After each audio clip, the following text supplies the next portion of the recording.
Horacio pues es un filósofo de Argentina, es un capazo pues en lo que hace, en lo que desarrolla, y no sé si quisieras decir un par de palabras, Horacio. Simplemente agradecer la oportunidad de estar aquí. Yo solamente transmito lo que he recibido y estamos todos aprendiendo, así que qué bueno poder hacer este intercambio entre filosofía y psicología, queriendo exponer algunas ideas y sobre todo descubrir qué es el humano. Al día de hoy no se sabe todavía qué es un ser humano, pero bueno, estamos ahí en el proceso de aprendizaje constante. Bien, bien, genial. Pues, ¿te parece si empezamos con las preguntas? Perfecto, sí, sí, sin ningún problema. Vale, vale, para tener un contexto pues amplio, eh, quisiera que, ¿cómo defines desde tu perspectiva filosófica lo que es la naturaleza humana, o a qué nos referimos cuando hablamos de naturaleza humana? Un animal racional. De hecho, una cosa es la descripción, pero si es definición, solamente puedo decir naturaleza humana.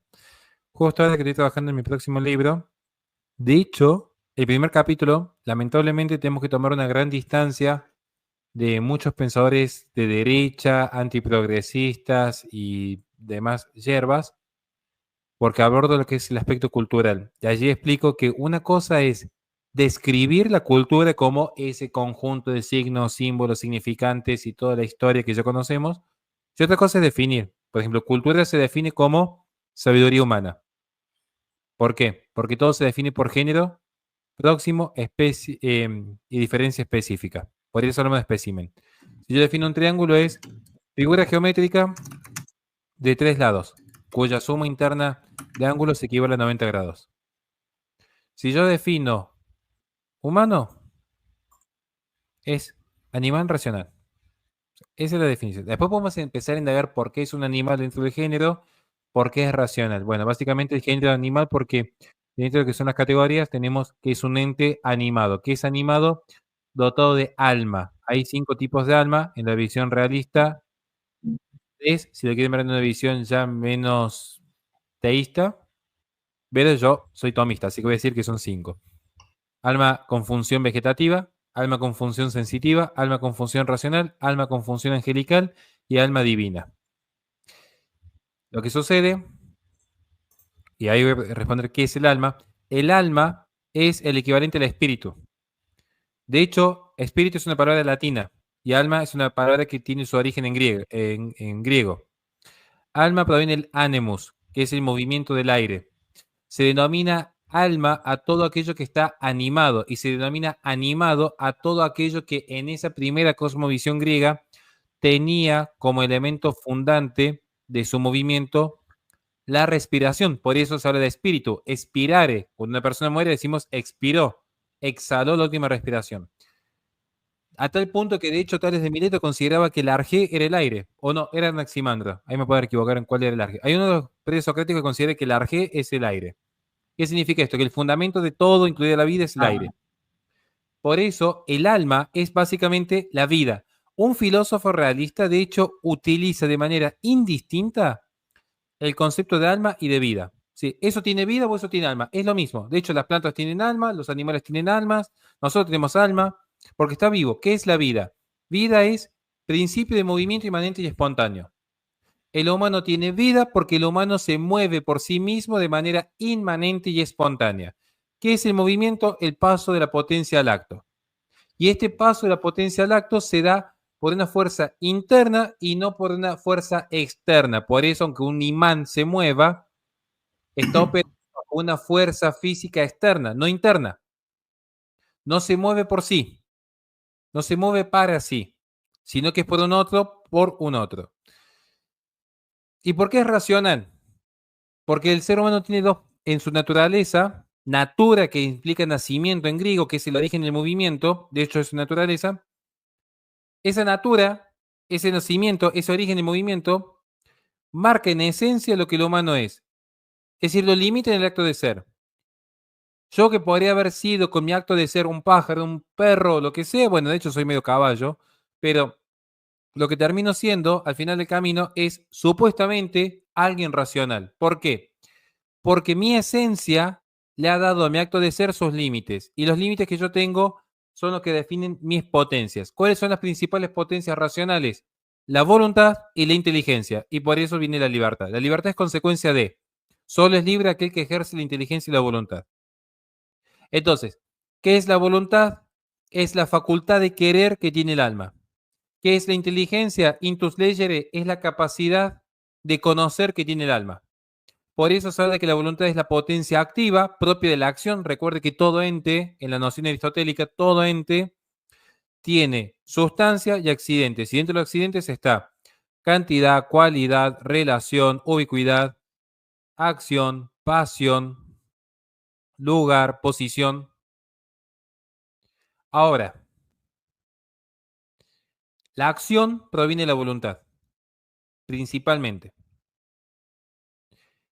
Y se entiende, y acá hay una discusión entre epistemología, que de hecho lo aborda la psicología, de hecho nosotros lo abordamos en metafísica con nociología, que la inteligencia en principio sería la pasión, en cuanto que recibe. La inteligencia actúa como de forma pasiva. La inteligencia se actualiza por un otro. O sea, la inteligencia es como la cera de la vela. Es el fuego lo que actualiza la forma de la cera. La cera no se actualiza por sí. El intelecto, de hecho, por sí mismo no se actualiza, sino que recibe la información de afuera. Si yo, para que la gente lo entienda, si yo tengo este Ujú, maravilloso Ecto 1 de colección y lo conozco, mi acto de conocer el Ecto 1 no actualiza el autito. El autito sigue siendo un autito. Sigue siendo lo que es. Lo que sí se actualizó fue mi intelecto. Pero mi intelecto por sí no se mueve. Tiene que haber una voluntad o un intelecto agente, depende a quién le pregunte uno, o una participación en Dios, porque acá hay una discusión entre Santo Tomás Aquino, Malebranche, Kant, qué es lo que actualiza el intelecto, pero hay cierto consenso en considerar que el intelecto en sí es de orden pasivo porque se actualiza por una fuente externa.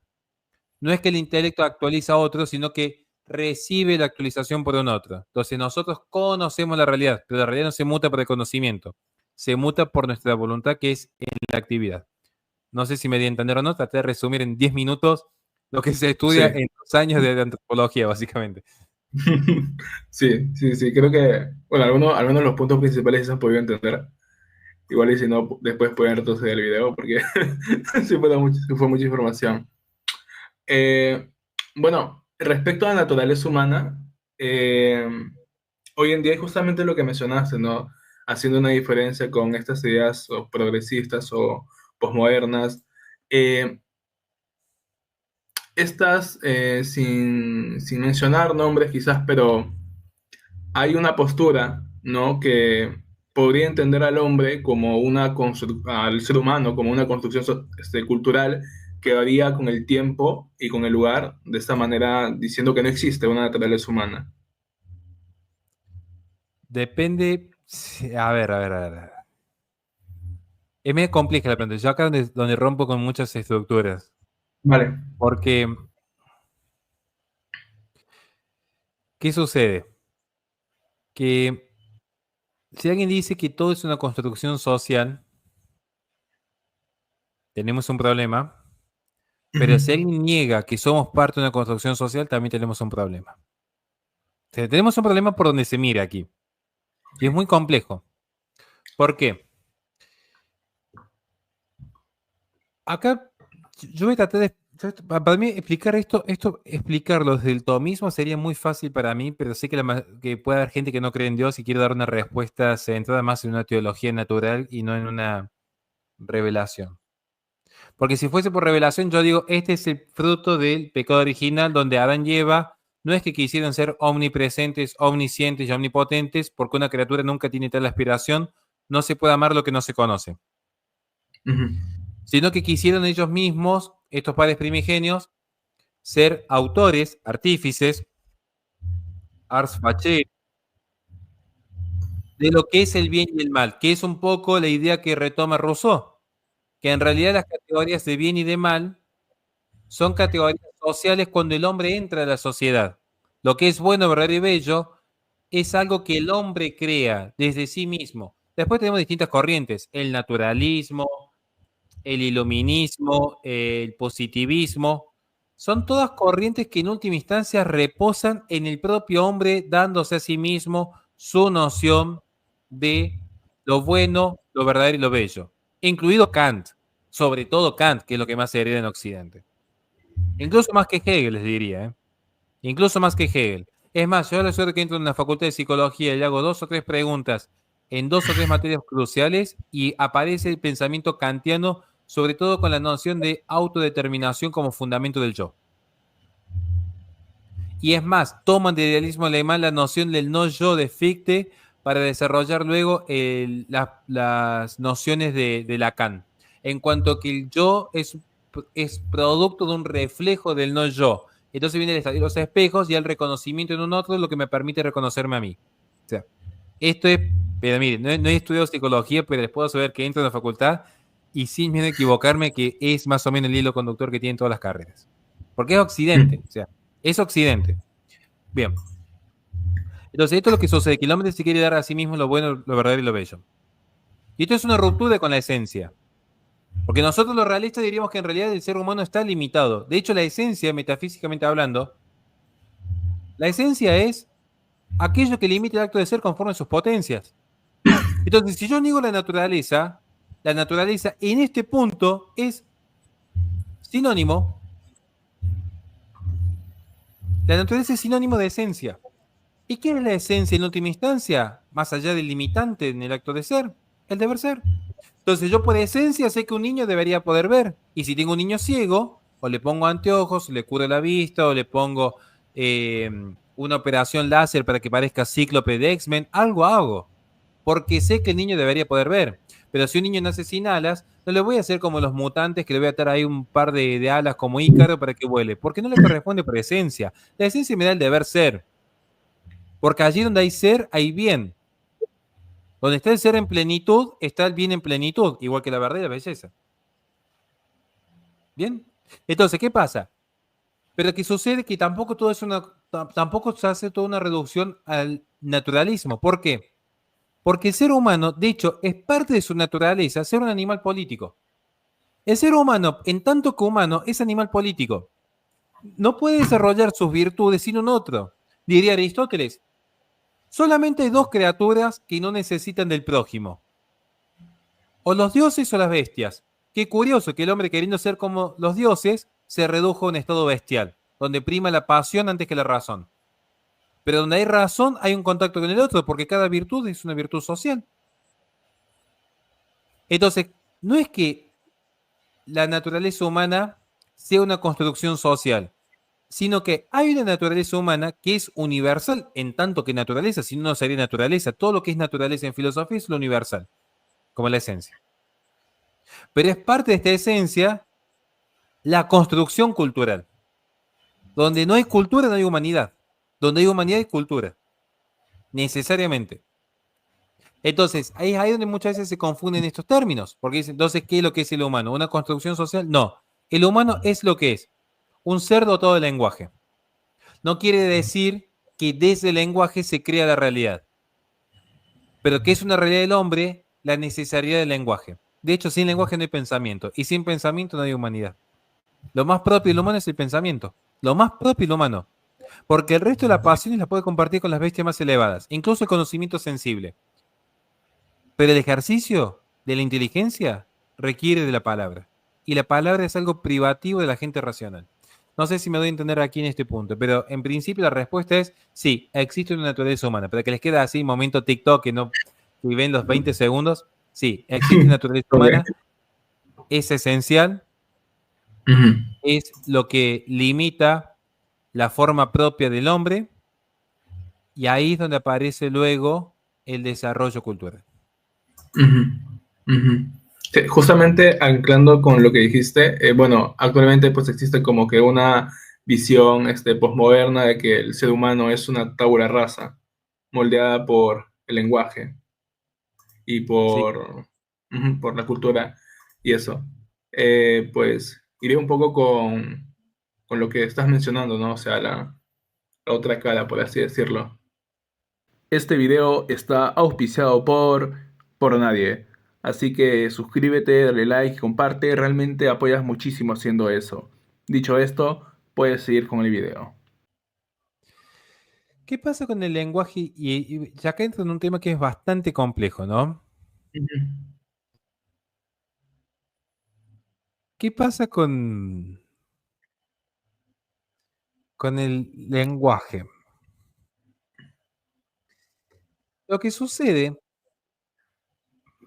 es que el lenguaje es ante todo palabra. No es comunicación como muchos creen. Los animales se comunican. Un delfín tiene un sistema de comunicación muy, muy avanzado. Las abejas tienen un sistema de comunicación profundamente avanzado. Los gorilas, de hecho. Pero pregunta una vez Freud, usted lo debe saber, esta cita. Pregunta una vez Freud, ¿acaso las abejas cuentan chistes? Entonces estamos viendo de que quizás el lenguaje sea algo más. De hecho, es con la palabra que el pensamiento se abstrae. Porque yo lo que conozco de manera sensible es siempre, y esto lo explicamos en Metafísica 1, Metafísica tomista en plenitud,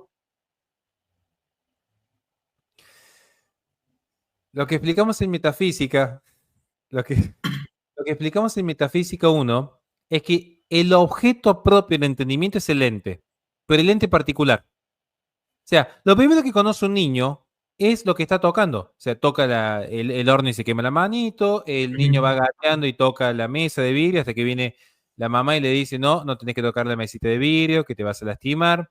Conoce el ente particular, cada ente con sus accidentes. Entonces conoce el perrito de color negro, conoce la vaquita de color blanco y empieza luego con el lenguaje a abstraer, porque le dicen, bueno, mira, eso que vos ves ahí se llama blanco y ese es un accidente que opera en la pared, que tenemos un celular blanco, que tenemos una computadora blanca, un micrófono blanco. Estoy viendo cosas blancas aquí a mano. ¿Bien? Se empieza la abstracción. ¿Qué pasa con el lenguaje? Que el lenguaje no es solamente descripción de la realidad. El lenguaje es también expresión, deseo, órdenes, preguntas. Tiene múltiples funciones el lenguaje, porque es un proceso de abstracción. No se puede pensar sin lenguaje, y acá viene el tema con la realidad. El lenguaje no es que crea la realidad, pero sí la filtra. El lenguaje filtra la realidad. O sea, si aquí alguien, cualquiera que me está viendo ahora en vivo, yo le pregunto, ¿pueden pensar sin lenguaje? Así de simple. ¿Pueden pensar sin lenguaje? La persona honesta va a decir no. Pues yo podría imaginar un árbol, pero si alguien me dice yo imagino, eso es imagen. La imaginación es conocimiento sensible. Hasta los perros y gatos imaginan. Las bestias más elevadas imaginan porque es conocimiento sensible. Pero la razón supone la palabra, el logos. La razón supone el logos. Entonces, pensar no es imaginar. De hecho, yo tengo un trabajo hecho ya en mi canal donde explico, se llama así, pensar no es imaginar, donde explico por qué los animales no piensan. Los animales imaginan, tienen conocimiento estimativo, pueden tener afectos, pueden tener memoria, incluso pueden realizar ciertas asociaciones mínimas y fundamentales. Pero pensamiento no pueden tener. Por eso no hay ningún animal que tenga religión, por dar un caso concreto. Porque la religión implica siempre una revelación, y la revelación es siempre por palabra. Toda revelación es siempre por palabra, porque se comunica mediante la palabra de la revelación. ¿Bien? Cualquier religión, esto lo estuvimos en filosofía de la religión, es una materia muy apasionante, de hecho. Entonces, ¿qué pasa? Si yo no puedo pensar sin lenguaje, yo puedo percibir la realidad. Pero aquí viene la pregunta. ¿Puedo pensar la realidad sin lenguaje? Y la respuesta es que no. Entonces, la realidad tal como la pienso está filtrada por el lenguaje. Por eso, no es lo mismo, para que lo vean ustedes, no es lo mismo decir embarazo no deseado que decir embarazo inesperado. Si yo digo no deseado es porque esa criatura que está ahí no es deseada. Si yo digo inesperado es, bueno, acá hay una circunstancia que se tiene que arreglar. Si yo empiezo a decirle a un varón que se perciba mujer, que va a ser mujer, tiene consecuencias, porque justamente no va a cambiar la realidad, pero va a cambiar la forma en la que interpreta la realidad. Entonces él se va a interpretar como mujer hasta que llegue a los 40 y le digan tenés cáncer de próstata. Entonces, ahí está el problema, que uno va a tratar siempre de buscar en el lenguaje la verdad, como diría Santo Tomás de Aquino. ¿Qué es la verdad? La adecuación del intelecto a la realidad. Entonces, el lenguaje más verdadero es el que mejor adecua la inteligencia a la realidad. Eso no quita que el lenguaje termine siendo el filtro de la realidad. El tema es si uno quiere un filtro sano o un filtro sucio, como en el auto. Uno elige con qué filtro manejar. Pero, ¿es uno o es otro? Ujú, ujú. ¿Es uno o es otro? Pero De bueno, no sé si me hecho, di a entender allí. sí, sí, sí, sí, clarísimo. De hecho, al menos desde la psicología, bueno, hay un problema en la psicología también es que hay varios lentes, por así decirlo, para entender al hombre, ¿no? Entonces, dependiendo de la perspectiva, te podría dar una respuesta distinta, pero al menos desde mi postura, que es más contextual, conductista, pues entendemos también al lenguaje como, o sea, hay un lenguaje privado y un lenguaje público. Entonces, el pensamiento también vendría a ser lo mismo que el lenguaje. Entonces, por ese lado encuentro también cierta similitud, ¿no? Que también lo entendemos así. Mire, si me lo Ujú. permite, antes de pasar, pero miren qué interesante lo Dale, que usted dale. dice. Yo doy Ujú. clases, es muy graciosa mi vida, por no decir trágica. Es tan trágica mi vida Ok. que a mí me toca dar clases, literalmente. Los días viernes doy clases a niños de 15 años y al sábado a la mañana tengo que dar clase de posgrado a profesionales, a una persona de 30 o 40 años, o sea. Y me Ujú. toca abordar a veces los mismos temas. Entonces, dar el mismo tema con distintas Ujú. improntas, porque la filosofía es una, solamente Claro. que son formas. Y yo le decía justamente el viernes pasado a los niños, porque yo el sábado de la mañana estaba explicando nociología con un tratado de metafísica atomista. Nociología, todo lo que era teoría de conocimiento. ¿Cómo se lo expliqué a los niños? Bueno, tengo justo acá un librito que está muy bueno. Se llama Pienso, luego existo. Lecciones de Ujú. filosofía para niños curiosos. Donde de hecho en el primer capítulo, artículo tercero, cuarto creo que es, ahí van desarrollando el aprender a poner en palabras lo que siento. Dice, ¿qué tiene que ver con filosofía? Todo, literalmente todo. ¿Qué diría Ludwig Wittgenstein? Los límites de mi mundo son los límites de mi lenguaje. Usted que es psicólogo lo debe saber. ¿Qué es lo primero que trabaja un terapeuta? Lo primero que trabaja un terapeuta. Aprende a poner en palabras lo que estás sintiendo, porque hasta que vos no pongas en palabras ese estado de angustia, ese No estado de puede ser. emoción, hasta que vos no pongas en palabra tu llanto, no pongas en palabra tu malestar, sabemos que te sentís mal, pero no sabemos por qué. Bueno, a ver, Ujú. decime, ¿cómo te sentiste cuando fuiste con tu novio y tu novio no quiso acariciarte? ¿Por qué sentiste rechazo? Pon en palabras, ¿qué sentiste que estás llorando? No, y me sentí muy rechazada porque de repente pienso que yo no le gusto y tengo problemas de autoestima. Bueno, pones en palabras. Cuando lo pones en palabras, lo elaborás. Vos no puedes elaborar la realidad si no lo pones en palabras, porque no puedes pensar. La persona que no piensa es pura pasión, como la bella y la bestia, es pura pasión. Es básicamente un elemento pasivo que se deja actualizar por cualquier cosa, es reactivo. O sea, lo tocas y reacciona, no lo tocas, no pasa nada. Pero no pierde la acción que es propia de la voluntad, pero la voluntad se ilumina por la inteligencia. Entonces es necesario que exista ese componente propio del lenguaje para poder volver plena a la persona. Mientras más extenso sea el lenguaje o el pensamiento, más persona es técnicamente hablando, en un sentido muy técnico, metafísico, porque participa Ujú. más de las máximas potencias. Entonces, cuando más se desarrolla en plenitud, no estoy diciendo que tiene más derecho a la vida, no, estoy diciendo simplemente que en un sentido metafísico, lo más verdadero es lo más bueno, y lo más bueno es lo más bello, y lo más bello es lo más perfecto. Hay una cuestión de Ujú. elevación, pero no sé si me di a entender o no. Sí, sí, sí, clarísimo. Antes de pasar a otra pregunta, tenemos en el chat a Gabriel, nos pregunta, ¿se adscribiría a una versión fuerte o débil de la hipótesis Sapir-Whorf? ¿Va más allá de eso? No conozco la hipótesis.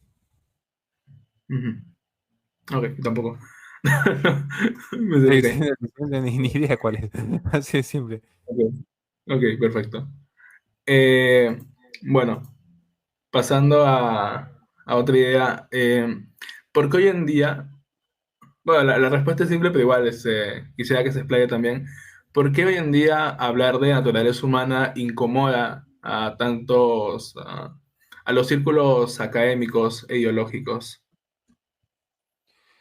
Principalmente porque son ideologías.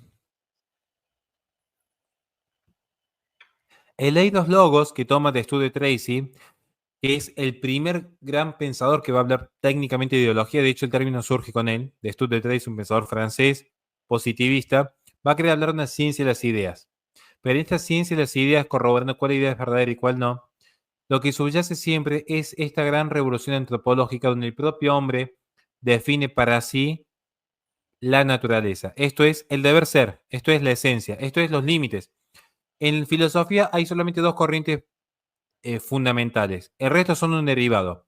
O se es realista o se es inmanentista. Después alguien me dice, no, yo soy monista. Bueno, un inmanentista. Yo soy nihilista. Bueno, eso es inmanentismo. Alguien me dice, yo soy tomista, realista. Yo soy aristotélico, realista. Yo soy platónico. De hecho, Platón es hiperrealista. Muchos dicen que es idealista. No, es un hiperrealismo porque no niega la realidad per se, sino que incluso entiende la eternidad, la verdad. O sea, pasa que a veces se confunde la noción de idea. Pero bien, aclarado esto. Kant, de hecho, Ujú. es inmanentista. Por donde, a pesar que habla de un trascendental, es inmanentista puro. ¿Por qué se rechaza estas nociones de naturaleza humana? Por una cuestión fundamental. Se rechaza la noción de naturaleza humana, ante todo, porque reconocer una naturaleza humana implica reconocer límites. Y los límites, para un realista, son algo positivo, porque los límites, para que la gente lo entienda, serían como una relación de pareja. La relación de pareja, en sus buenos límites, implica una relación de presencia y distancia. Entonces uno tiene que tener la autoridad para hacerse presente y la humildad para retirarse. Entonces una relación sana de pareja es, no soy indiferente a lo que le pasa a mi novia, pero tampoco estoy revisando el celular. Presencia y distancia.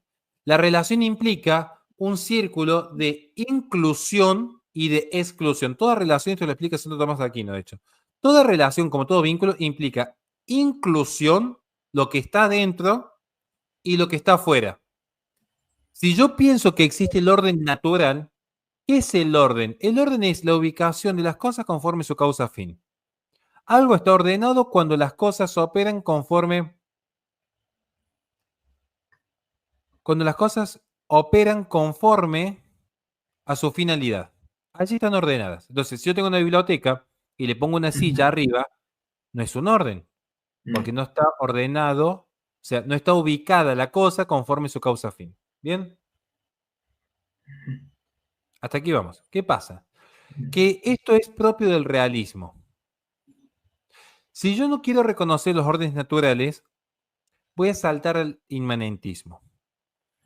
Y esa es la gran tentación.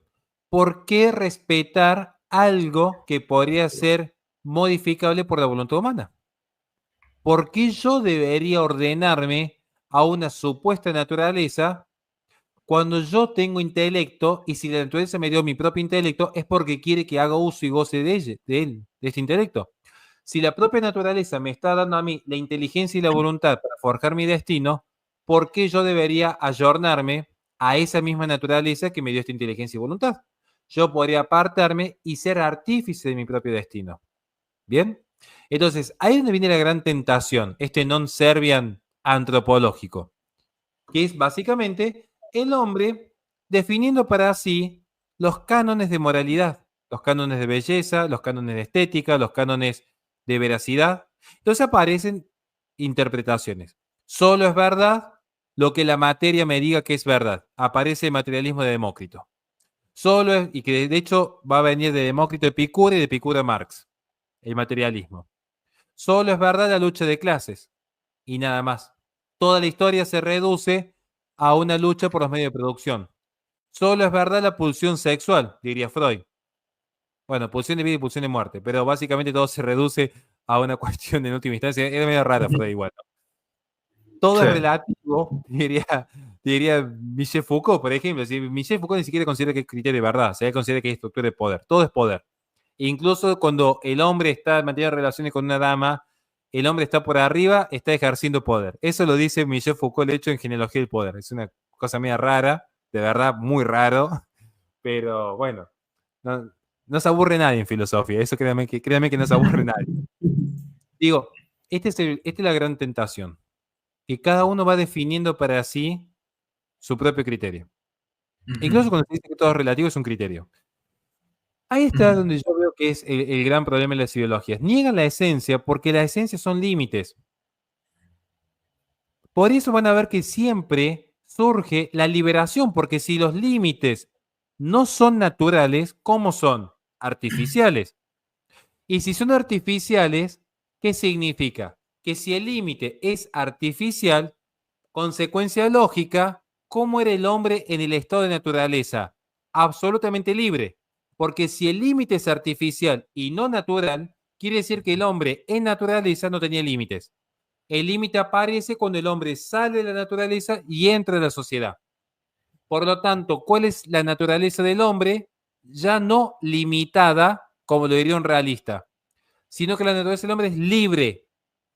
Por eso van a ver que no es lo mismo libertad que liberación, por cierto, porque la liberación es la expulsión de lo reprimido. La liberación es la repulsión de lo reprimido. La liberación. La libertad es el ejercicio virtuoso y libre arbitrio, como dice San Agustín. Por eso van a ver que está lleno de movimientos de la liberación. Teología de la liberación de la mujer, la liberación del proletariado, la liberación de los animales, la liberación de los indígenas. Está siempre este movimiento de la liberación, porque consideran que el hombre en su estado de naturaleza es absolutamente libre, sin ningún tipo de represión. ¿Dónde pueden encontrar esto si lo quieren ver a los que están vinculados al campo de la psicología en términos filosóficos? El malestar de la cultura de Sigmund Freud. O, si lo quieren ver de otra manera más bonita, creo yo, en la literatura, el extraño caso del doctor Jekyll and Mr. Hyde. Mr. Hyde, lo escondido, Hyde, lo que se esconde en inglés. ¿Por qué lo escondido? Porque dice doctor Jekyll al final de la obra, he descubierto la fórmula para ser verdaderamente feliz, que es simplemente liberar la bestia, liberar lo que somos sin ningún tipo de represión. ¿Por qué yo tendré que respetar a la mujer o al niño? ¿Por qué? Doctor Jekyll. Si en naturaleza somos absolutamente libres. Esa es la tesis, de hecho, de Sigmund Freud. ¿Por qué hay malestar en la cultura? Porque la cultura reprime. Porque naturalmente no le das ujú. espacio a tus pulsiones más naturales de absoluta libertad. Entonces, ahí es donde está este juego de si los límites son o no buenos. Porque hablar de orden natural es hablar de límites. Si los límites que tenemos son impuestos artificialmente o naturales. No sé si me voy a entender o no. Sí, sí, sí, sí, sí. Más bien han dejado varias preguntas en el chat, ojalá se puedan ahorrar todas, hay algunas muy buenas. Sí, sí. Bueno, empezando por esta, no sé si lo llegarás a mapear, Horacio, pero ¿conoces la filosofía del conductista conductual? O si no lo paso, sino para... Del conductismo algo conozco, ¿eh? Del conductismo Ok, algo conozco. ok. Porque Ah, y esta por pregunta... cierto, a lo que está el libro de Dr. Jekyll y Mr. Hyde, yo tengo ya Ujú, hecho todo un desarrollo en mi canal de Horacio Justo explicando todo el aspecto filosófico. Recomiendo que lo vean ese video, porque ahí explico desde la filosofía del autor hasta cada personaje que hay en la obra que tiene un contexto filosófico y cada diálogo fundamental para mostrar lo que es este imanentismo filosófico. ujú. Bien, perfecto. Eh, Los animo, ya que estamos aquí, ahí al canal de Horacio, perdón, que hay un montón de contenido respecto a filosofía que es muy bueno. De hecho, pues ya lo llevo siguiendo como 2 años así y pues nada, un gran profesor. Dante nos hace una pregunta, Dante Olivera. eh, si se llegara a conocer la esencia o naturaleza humana, si se llega, perdón, ¿cómo describir a aquellas personas que tienen ya, incapacidades mentales o límites psicológicos? No está bien el término, pero va, vale. ¿Cuál sería el inconveniente? No, no entiendo la pregunta. Es como decir, imagínense, digo porque no entiendo la pregunta, es como que digan, si yo reconozco que el ser humano por naturaleza tiene que ver, ¿cómo describir a aquellas personas que son miopes y necesitan anteojos? Yo diría como, no sé, la verdad que no sé cómo describirla porque de hecho es justamente, ¿cómo sé yo que una persona tiene incapacidad mental o tiene límites psicológicos, está enferma o es desequilibrada mentalmente? Justamente porque comparo ese acto de ser concreto con su esencia, con su naturaleza, con su deber ser. una persona por naturaleza no es un desequilibrado. Entonces, cuando yo encuentro una persona desequilibrada como yo, que soy un desequilibrado total, por ejemplo, no dice, bueno, mira, o sea, Horacio claramente que rompe con los cánones de una persona normal. Este tipo no es normal. ¿Por qué? Porque la norma, los límites normales, naturales, esenciales, no son estos. La esencia es esto otro. Entonces, si yo tengo un perrito con 3 patas, yo digo, ¿es propio del canino tener 3 pies? ¿O aparece una nueva especie de canino y tengo que reformular qué es la esencia de un canino? ¿O es porque ese perro, un auto lo chocó y le falta una pata? Por lo tanto, es simplemente un mal. ¿Qué es un mal? Acá tengo un desequilibrado mental. Mi caso, yo que soy un tarado.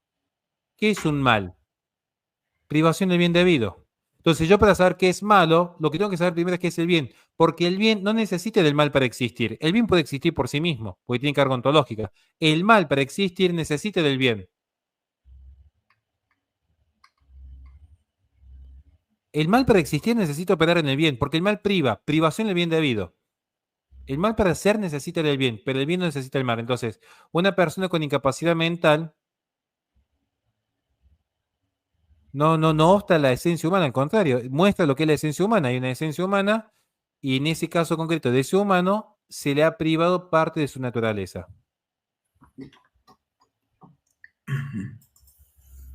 Vale, vale, vale. Eh, este video está auspiciado por nadie. Así que suscríbete, dale like, comparte. Realmente apoyas muchísimo haciendo eso. Dicho esto, puedes seguir con el video. Ok, esta pregunta está buena y creo que tienes un montón para Sí, es desplegarte válido. acá. Ya se lo voy a explicar. Me lo han pedido de voto católico que analice el tema de la legítima defensa. Ya lo voy a hacer esta semana en un Ujú, texto o en un video o ya veo o en página web, algo voy a inventar. Pero sí, es totalmente admitible. ¿Por qué? Porque mal es privación del bien debido. Entonces, el primer bien es ante todo la existencia o el ser. Entonces, si yo no comienzo una agresión y estoy padeciendo una agresión ilegítima, no salvar mi vida sería ser cómplice de homicidio, si yo no me defiendo. Hay que ver circunstancias y contexto. Porque si empezamos con casuística, yo le puedo dar ejemplo de lo que quieran. O sea, pero la regla es defenderse hace al derecho a la vida, justamente. Porque no es que estamos yendo a matar inocentes, estoy defendiéndome a mí que soy inocente. Por eso, en el caso mío, me autopercibo pro vida. Básicamente así que la respuesta es sí. ujú. Bien. De hecho, tienes en tu canal, bueno, para los que vayan a ver si están interesados, tienes un debate o conversatorio, me parece, con Jonathan Ramos, si mal no me equivoco, del tema Creo que no me acuerdo sobre la libre importación. exactamente, no, pero ahí está el ¿No? tema. Ahí tiene que una clara discusión entre el idealismo versus el realismo, porque ¿cuál es la realidad? El que está armado está armado, o Ujú, sea, el delincuente está armado, el ujú, policía está armado, son mortales igual que nosotros, porque el policía y el delincuente se van a morir igual que yo. ujú, El tema es si el ciudadano de bien puede estar armado o no. Yo soy ujú, defensor de que sí, de hecho Jesucristo mismo llevaba un látigo y por algo lo pudo reprender a los mercaderes. O sea, el que me quiere decir que no es cristiano llevar un arma consigo, me están diciendo que Cristo no es cristiano, lo cual es una cosa bastante rara. Te dicen, no, porque Jesucristo le dijo a Pedro que no desenvaine la espada. Se lo dijo en el monte previo a la pasión para que se cumpla lo que estaba escrito. Pero no le dijo Jesús, siendo verdadero Dios, omnisciente, porque él incluso podía saber qué pensaban los fariseos antes que le pregunten las cosas. O sea, Jesús tenía conocimiento de todo. Jesús no le dijo, no salgas de la casa con tu espada, mejor dejar la espada bajo la cama. Jesús sabía que Pedro iba armado y nunca le dijo, no salgas armado. No hay un solo pasaje donde digan, Jesucristo le prohibió a los apóstoles ir armado. Él sabía que estaban armados y se los permitió. Simplemente que en ese momento, en ese contexto, le dijo que no, porque se tenía que cumplir lo que el padre había establecido. Que es lo que Jonathan Ramos claramente no entiende. Bueno, hay muchas cosas que claramente que no entiende, como yo tampoco, hay muchas cosas que no entiendo. Si no, ya seríamos ujú, Dios. Aunque yo no me ujú, creo Dios, al menos por mi parte. Eh, Hay muchas cosas que este hombre no entiende. Ese es uno que no lo quiso entender en todo el debate. Otra cosa es el realismo. Porque con toda esa buena intención, la realidad es que cuando te van a venir a asesinar hasta que llegue la policía, créeme que ya te asesinaron, te violaron y te quemaron. No sé en qué orden, pero algo de eso te pasó. Entonces, es una cuestión de realidad. Si fuese por que las armas aumenten de poder ofensivo, yo no podría hacer boxeo porque mis dos manos ya son un arma. Entonces yo tenía que cortarme las manos cada vez que salgo a la calle. O sea, no tiene sentido. O sea, si vamos a limitar lo que aumente el poder ofensivo, no tenemos que permitir los cuchillos tramontina, tienen que vender en el supermercado cuchillitos de plástico para que no vaya a ser que un día el marido se ponga loco y cuchillo a una esposa. Entonces, por eso siempre digo, lo más fácil en el mundo es ser realista. Uno para ser idealista tiene que hacer un malabarismo mental impresionante de que no, que el supuesto y que mira qué pasa así y que el contrato social del Estado, ¿qué es el Estado? Un cúmulo de burócratas que cobran un sueldo por no hacer nada a costa de lo que están produciendo. Básicamente es eso. No, qué bueno, que mirá, que la personería jurídica, eso es lo más difícil que hay. Lo más fácil es ser realista, decir, bueno, ¿qué es esto? Esto es un mate, ¿qué es esto? Un ceviche, ¿qué es esto? Un pisco, listo. No inventemos más cosas. Esa es mi postura. Ok, perfecto. Francisco Rivera nos hace una pregunta también interesante, ¿no? ¿Cómo puede distinguirse desde una perspectiva que combine la filosofía, la psicología y las neurociencias el límite entre la psicopatología y el mal moral en la conducta humana? Va, mi pregunta también. Uy, Más A ver, vamos por parte, vamos por parte. A ver. ¿Cómo puede distinguirse? Desde una perspectiva que combine filosofía, psicología y neurociencias. Bueno, en realidad nosotros en la carrera sí estudiamos de psicología y neurociencias. Son dos materias distintas que están muy buenas. Ujú. El límite entre psicopatología y el mal moral en la conducta humana. A ver, ¿qué sería el mal moral?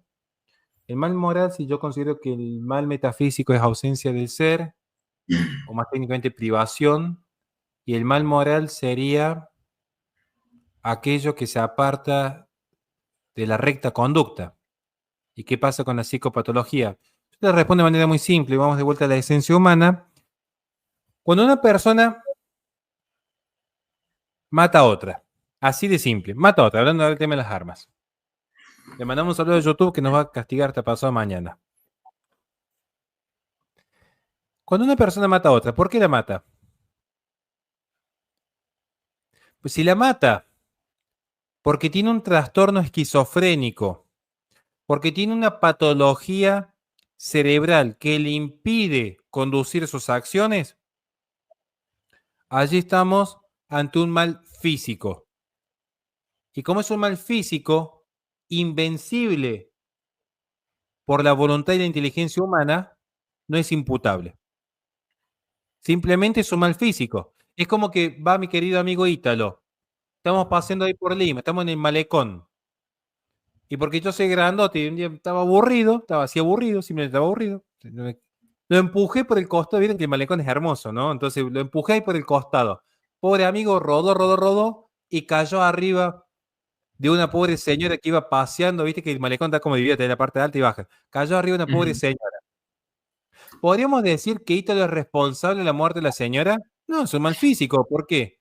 Porque yo lo vencí en fuerza, lo empujé y él cayó. Pero no es que su voluntad y su inteligencia alcanzaban para vencer esa, esa fuerza mía. El mal moral estaría en mí, que yo haciendo uso de mi inteligencia y mi voluntad decidí empujarlo. ¿Cuál es el límite? Si está operando o no está operando la inteligencia y la voluntad. Si alguien me dice, mira, acá yo tengo un trastorno esquizofrénico, yo acá tengo un problema invencible, porque el tema es si el daño estructural en el cerebro es o no es invencible. Recuerden que para los tomistas, que a veces se nos tilda de anticientífico, lo cual a mí me horroriza cuando escucho eso, para los tomistas hay, hay una serie de máximas que nosotros tenemos tatuadas. De hecho, yo me voy a hacer un tatuaje próximamente. Estén atentos. Bien.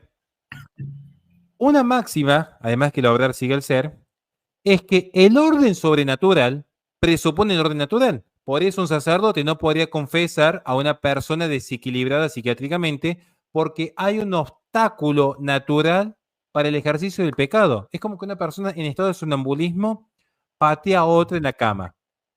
No puede Ujú. imputar un pecado. Porque no es Ujú. consciente, no hay discernimiento, intención y libertad. No hay conciencia, que es la aprehensión de la realidad en su forma pura. Entonces, acá está el límite. Cuando me hablan de psicopatología y mal moral.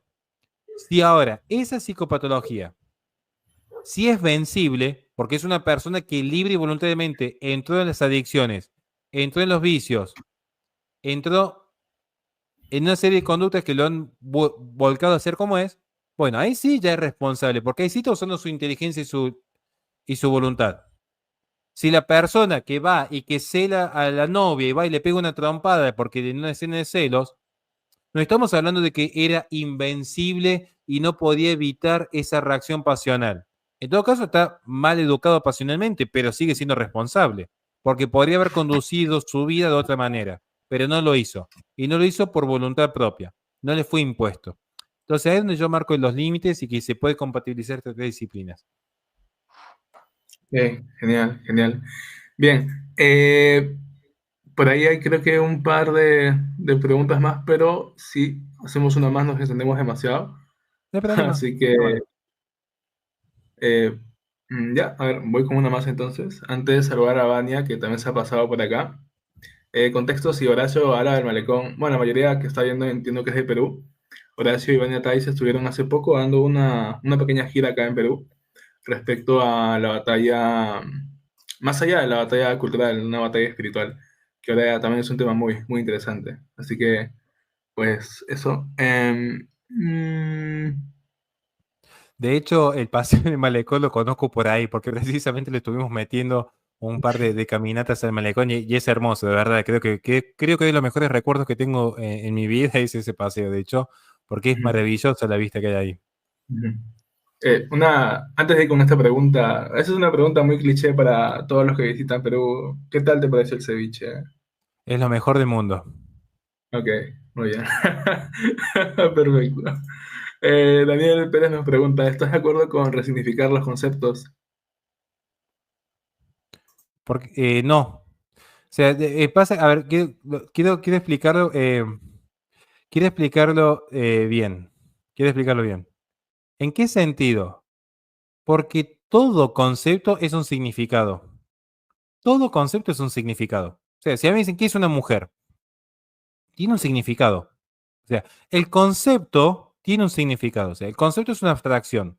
O sea, vamos a hacerlo muy simple para que la gente lo entienda. Supongo que yo le digo a Ítalo, Ítalo, ¿qué es un perro? Ah, vale, un animal de cuatro patas. O sea, usted me acaba de describir a mí un león Ujú. o una cebra. Ajá. ¿Qué es un perro? Ujú, ¿Sabe qué va a pasar? Bien, si hago dos preguntas de lo que sea, ni Ítalo, ni nadie sabe qué es un perro. Nadie lo sabe. Pero ujú, si yo a Ítalo le presento un perro y un gato, lo va a distinguir.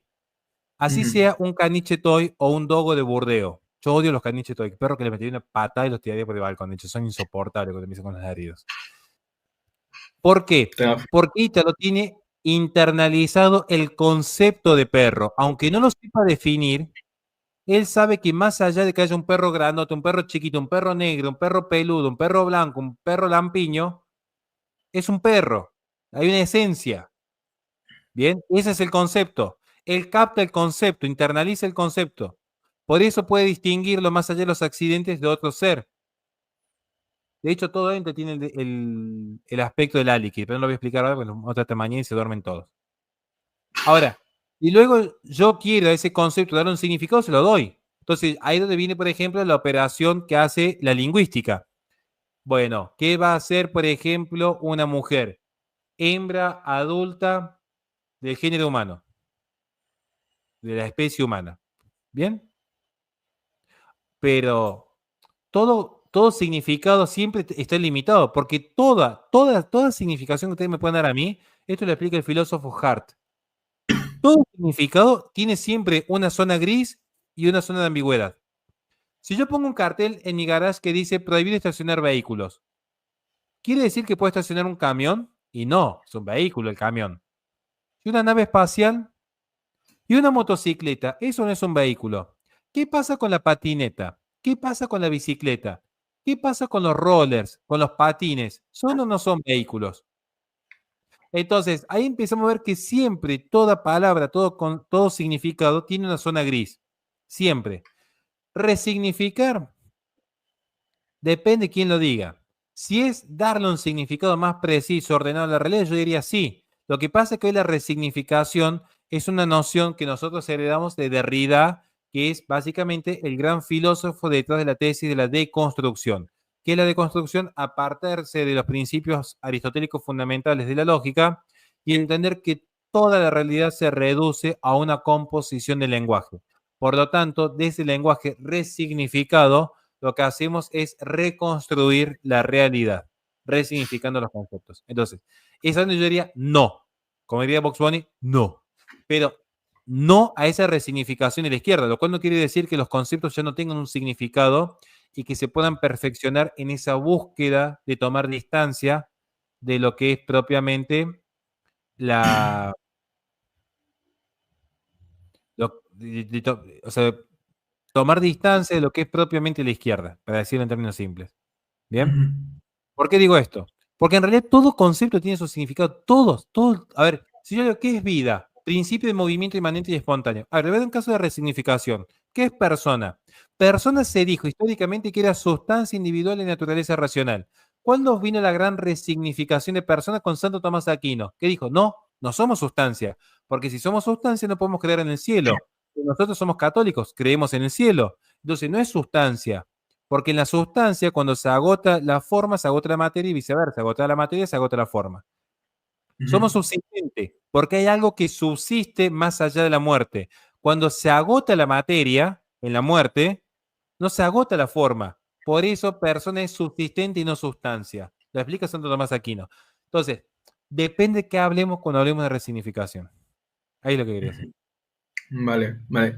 Bien, y ya para ir cerrando, dos puntos. Vania dice, resignificación, Dios santo, ya no digamos mucho de eso en el debate, le doy contexto para el resto. Hubo un debate de Horacio y Vania en Ica, si más no me equivoco, en una radio, ¿no? Con dos progresistas. Sí, un poquito difícil de digerir el debate, pero por otra parte sí, también no sé cómo pudieron soportar estando ahí. Pero bueno, Soportamos otra muchas cosa. cosas en esa gira, ¿eh? De hecho, pasamos bastante tiempo sin comer, sin dormir, pero Ujú, era necesario por el bien mayor de Dios. Así que no, estuvo bueno, pero digo que sí fue ese debate. Y ojo, el problema fue que ya veníamos muy cargados de días anteriores por una serie de eventos.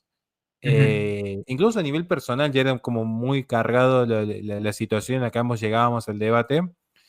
Y se dio que supuestamente una entrevista amistosa, hasta cuando yo empecé a escuchar que el periodista me empieza a nombrar a Edgar Morán, y yo dije, ah, estos son unos ujú. zurdos de mierda.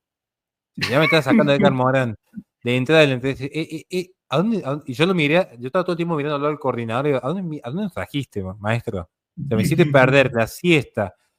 Podía haber estado súper tranquilo, mirando el techo, y estoy acá escuchando a esta gente que me dicen que la moral se construye y evoluciona. Entonces fue como, o sea, fue fuerte el debate, fue fuerte.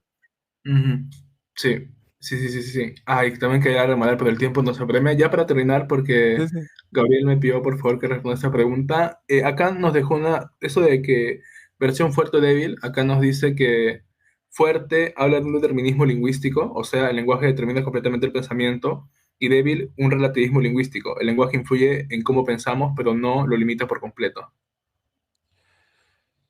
Es que no es ni uno ni otro. Yo necesitaría, tendría que ver la tesis, pero que no veo ni uno ni otro, porque en realidad el pensamiento es lenguaje y lenguaje es pensamiento. Ahora, ¿cómo, cuánto puede filtrar la realidad? Bueno, ahí es una discusión que se da en la nociología dentro del tomismo, digamos. ¿Cuál es el punto de influencia? ¿Cuál es el punto de influencia? Porque ahí está el tema. O sea, yo considero que en realidad tiene un límite débil. ¿Por qué? Porque en última instancia las cosas son lo que son. Recuerden siempre, el primer objeto del entendimiento humano es el ente, y el ente es por su naturaleza lo que está constituido tanto por el acto de ser como por la esencia. Entonces, no vamos a ir más allá. Podemos reconocer o no lo que el ente comunica, y podemos adecuar o no con nuestra inteligencia y la realidad. Pero en última instancia, la verdad es la adecuación de la inteligencia y la realidad, no es la creación. Si quieren verlo de un punto de vista débil, bueno, si me obligan a tomar una posición, diría débil.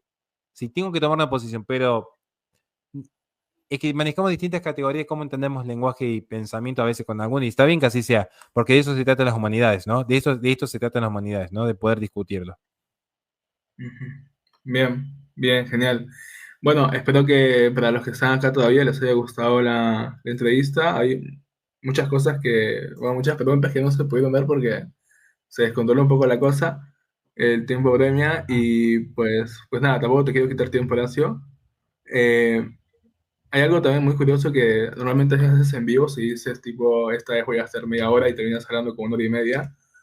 Y lo, Cuando yo lo que ya digo, que esto pasa. va a ser breve, cuando yo digo, no, esto va a ser cortito y Sí. rapidito, mínimo metele 2 horas.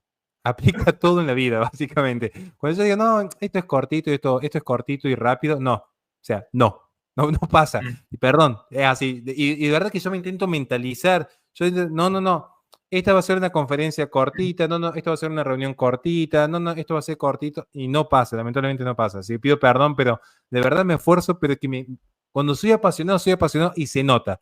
Donde yo soy apasionado, créanme que se nota. O sea, si van a dar cuenta ustedes cuando yo vengo sí. a una entrevista de malas ganas, estoy 5 minutos y me fui. Cuando realmente me apasiona algo, puedo estar hasta 15 minutos con una misma pregunta porque la pienso, la repienso, vuelvo.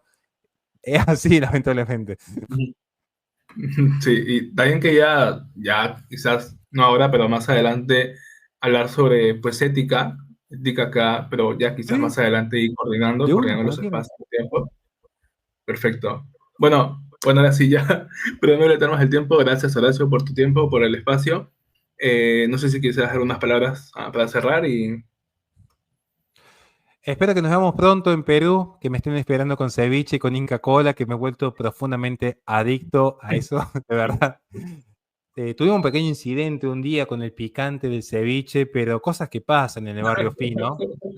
Eh, pero no, de verdad ok. que se come muy bien allá, en serio. No, y vamos a estar trabajando mucho para los apostolados que tenemos, así que gracias a todos siempre por el apoyo, porque esto lo hacemos por Dios, de hecho, esto lo hacemos de corazón. Podríamos estar jugando al Counter-Strike y de hecho yo tengo trabajo pendiente para voto católico y hago esto porque realmente me encanta compartir, me encanta conversar y que tengamos ideas distintas, es lo más divertido del mundo. Entonces, bueno, vivan todo eso con pasión siempre, lo que hagan, háganlo con pasión siempre. Bien, listo, gente. Muchas gracias y nos vemos en una próxima ocasión. Muchas gracias, Horacio. Otra vez y eso sería todo por hoy.